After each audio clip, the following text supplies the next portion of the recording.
ஹாய்ங்க. பௌர்ணமி அன்னைக்கு எடுத்த விலாக் தான். Mini vlog. உங்க கூட ஷேர் பண்ணிக்கணும்னு நெனைப்பேன்.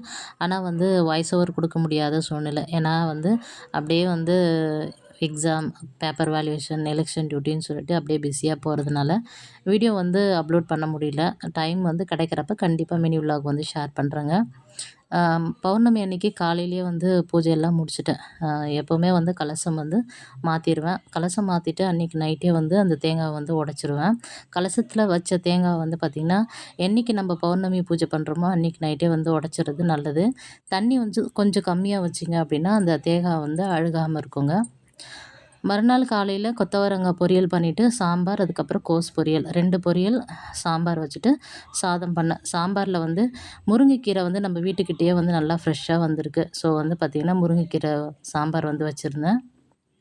மார்னிங் பிரேக்ஃபாஸ்ட்டுக்கு தோசை, இட்லி எதுவுமே கிடையாது. இட்லி செய்யறதுக்கு மாவு எதுவும் கிடையாது.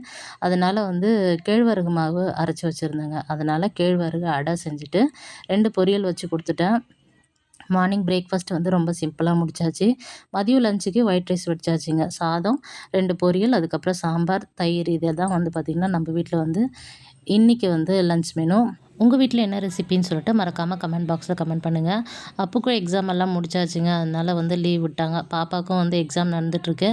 எனக்கு மட்டும் தான் ஸ்கூல் இருக்கு. ஸோ 2 பேருக்கும் எல்லாமே சமையல்லாம் பண்ணி வச்சுட்டு, நானும் கிளம்பிட்டேன். பாப்பாவுக்கு செமஸ்டர் எக்ஸாம் நடக்குது அப்படிங்கிறதுனால எந்த வேலையும் வைக்கல. உட்காந்து படிம்மான்னு சொல்லிட்டு கிளம்பிட்டேன். நாளைக்கு வீடியோல பார்க்கலாம்.